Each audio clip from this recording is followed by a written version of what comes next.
വീട്ടിൽ നോമ്പുറക്കുമ്പോൾ അതിൻ്റെ ഫൈനൽ പാർട്ടാണേ. എല്ലാവരും അടുക്കളയിൽ നല്ല തകൃതിയായിട്ടുള്ള പണിയാട്ടോ. ഞാൻ എൻ്റെ കട്ട്ലേറ്റ് കോട്ട് ചെയ്ത് പൊരിക്കാനുള്ള തയ്യാറെടുപ്പിലാണ്. അപ്പോഴാണ് പെട്ടെന്ന് വിളിച്ച് പുറത്തുനിന്ന് രമി വേഗം വന്നൊരു കൂട്ടം കാണിച്ചു തരാമെന്ന് പറഞ്ഞ് വിളിച്ചത്. അപ്പം തന്നെ മനസ്സിലായി എൻ്റെ മക്കൾ എന്തെങ്കിലും കുരുത്തക്കേട് കാണിക്കുന്നുണ്ടാവുമെന്ന്. നോക്കിയപ്പോൾ എന്താ, നോമ്പും പിടിച്ച ഒരുത്തൻ നട്ടപ്ര വെയിലത്ത് സ്കേറ്റിംഗ് ചെയ്യണം. അതാണെങ്കിൽ കുറച്ചും കൂടി അങ്ങോട്ട് പോയി കഴിഞ്ഞാൽ അവിടെ പട്ടികളുണ്ട്.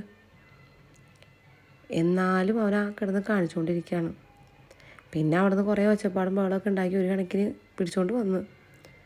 കാരണം ഒന്നാമത്തെ കാര്യം, അവിടെ ഒന്ന് സ്ലിപ്പായി കഴിഞ്ഞാൽ നല്ല രീതിയിൽ സ്ക്രാച്ച് വീഴും.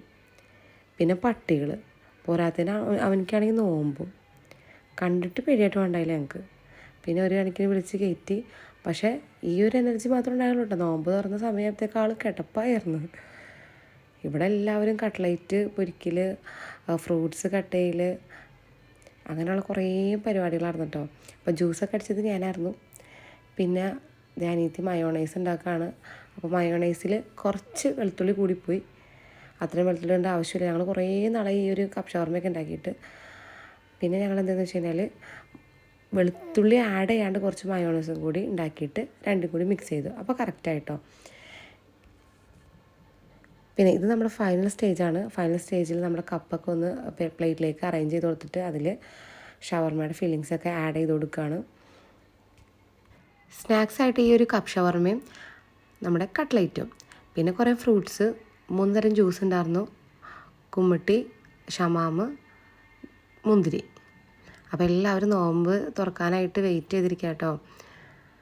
അപ്പോൾ ഇതേ നമ്മുടെ സ്കേറ്റിംഗ് വീടിനോട് തളർന്ന് തലക്കും കൈ കൊടുത്തിരിക്കുകയാണ്. തലക്ക് കൈ കൊടുക്കില്ലെന്ന് പറഞ്ഞിട്ട് ഇഷ്ടപ്പെട്ടില്ല.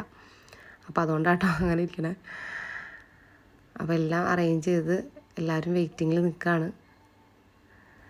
എത്രയൊക്കെ നമ്മൾ നേരത്തെ അറേഞ്ച് ചെയ്ത് വെച്ചാലുണ്ടല്ലോ, ആ നോമ്പ് പറഞ്ഞ ടൈമിൽ പ്രത്യേക ഒരു തിരക്കായിരിക്കും കേട്ടോ. അപ്പോൾ ഇതെൻ്റെ അനിയത്തിയുടെ നാത്തൂനാണ്. അവൾ കുമ്മട്ടി ജ്യൂസ് മാത്രമാണ് കൂടുതൽ കുടിക്കാറ്. അപ്പോൾ അതുകൊണ്ട് അവൾക്ക് മാത്രമാണ് കുമ്മട്ടി ജ്യൂസ് ഉണ്ടാക്കി കൊടുത്തത് കേട്ടോ. ഇവിടെ ഒരാൾ ഷമാം ജ്യൂസൊക്കെ കുടിച്ച് മീശയൊക്കെ സെറ്റാക്കി ഇരിക്കുന്നുണ്ട്. അങ്ങനെ എല്ലാവരും റാഹത്തായിട്ട് നോമ്പൊക്കെ തുറന്നു. പിന്നെ മഗ്‌രിബും ഇഷായും എല്ലാം കഴിഞ്ഞതിന് ശേഷം ഒരു 9-9:30 ആയപ്പോൾ കേട്ടോ എല്ലാവരും ഫുഡ് കഴിച്ചത്. ഇടിയപ്പവും പത്തിരിയും പിന്നെ ചിക്കൻ കറിയും ബീഫ് കറിയും.